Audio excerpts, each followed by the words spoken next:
So you're thinking about moving to Tampa, Florida. What steps should you take? Who should you listen to? Who should you not listen to? I'm not going to get into all that. I'm just going to tell you the steps and things that I did or that I wish somebody would have told me to do when I was thinking about moving to Tampa.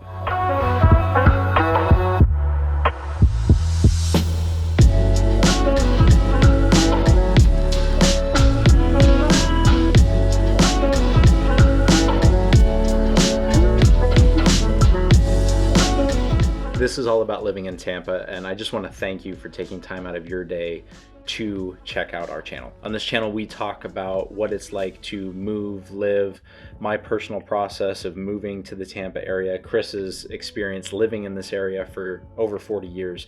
We like to give just different perspectives to you as you're thinking about moving to this area.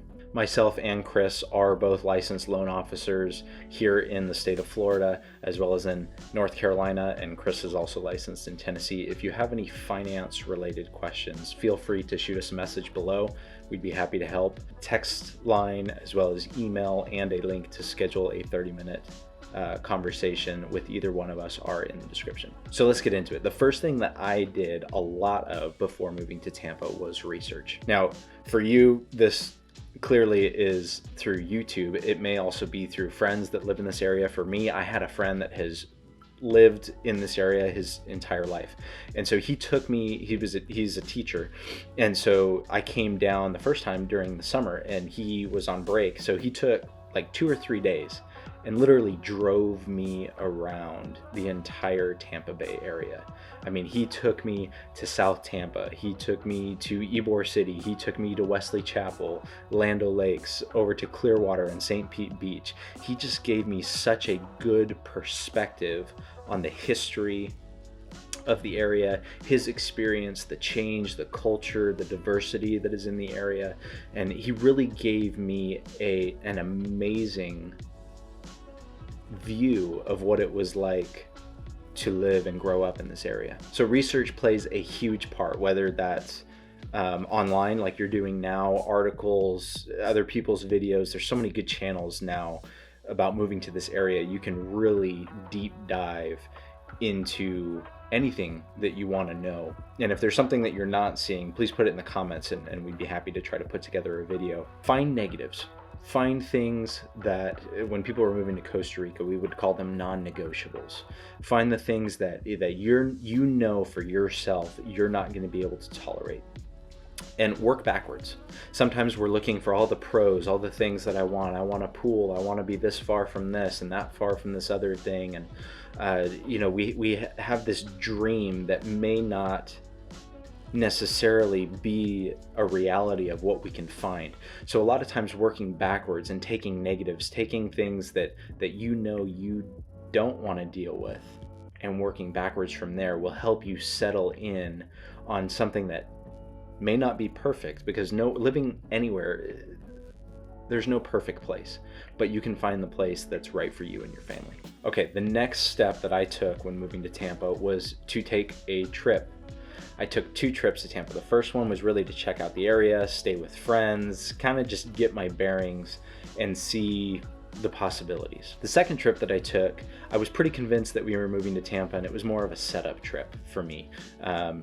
I came with my wife, Mar, and then she left and I stayed, and I secured a rental. It was close to Black Friday, so I ordered a bed and got a couch off Facebook and different things like that, just to get us the basics.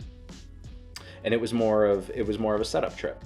And then we actually moved in January of 2020. So taking a trip, I think, gives you a good idea of the realities, because when I'm looking online and I'm looking at that map and I'm trying to figure out, do I want to be over in Westchase, or do I want to be in Wesley Chapel, or do I want to be in Seminole Heights and near all the coffee shops and all the cool restaurants that are down in that area? I had all these dreams, but I wasn't able to really put a face to it per se. So I was able to experience all those different areas and decide which one was for me. We ended up in Lutz. with our first rental, and we loved living in Lutz, but purchasing a house, we decided Lutz probably wasn't the area for us just because of the price point we were looking to stay at. So these next three aren't in any particular order, but a job is going to be a big deciding factor on where you move. How far are you going to be commuting?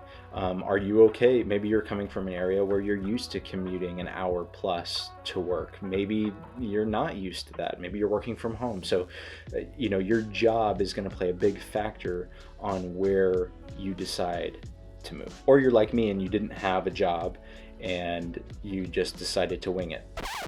I don't recommend it. So one of the next things that you're going to need to decide is if you are going to rent or if you're going to buy. You may be in a situation, maybe you're selling a house where you currently live and you're coming in with a substantial amount of equity from the sale of your previous house and you're going to buy. Maybe you have no idea what area you want to be in and you just want to come and rent for 6 months, a year, and get a grasp of the area before you decide if you're going to purchase. But that would be the next decision that I think would be wise to make. For me, I decided to rent. I knew buying wasn't an option as I wasn't employed when we moved. So that played, that made my decision for me when we moved, that we knew we were going to be renting for a while. Here's the big one. Are you going to sell your stuff? Or are you going to move your stuff? Obviously, coming from Costa Rica, we were going to have to ship a container. We were not interested in dealing with the logistics of that, and especially now with everything that's going on, that could prove difficult for those of you who are moving international. Maybe if you're coming from another state, like, I've had all this stuff, this is my great grandma's table and I'm not selling it, and that kind of makes your decision for you. So maybe you're gonna move all of your stuff. For me and my wife, we sold it all. We came in suitcases and we started fresh. So deciding on what you are going to take and what you are going to sell is going to be a big part of the house you buy, where you're going to rent. All of those factors come into play when deciding what you're going to sell and what you're going to buy. Ask questions when you come on your trip. If you have friends, if you have family here, ask the things they love, ask the negatives. When you're going to a restaurant, talk to the waiter, ask them how long they've lived in the area, what they like, what they don't. Tampa is a place that I've come to realize most people aren't from this area. They've moved here from somewhere else. There's obviously there's people that have lived here for a long time, but there are a ton of people that are transplants from other areas and kind of come to Tampa for a new start. So you're going to get a lot of different perspectives. And I think that's one of the most important things, is to get other people's perspectives and to pull it in and to think through what works best for you. If this video has been helpful to you, please consider subscribing below. If you have a question or a comment, let us know. Again, if you have any finance related questions or just general questions about moving to the Tampa area, you can text us below. Our emails will be there as well, in addition to a link to schedule a 30-minute phone call. Thanks again for watching this video, and we will see you on the next one.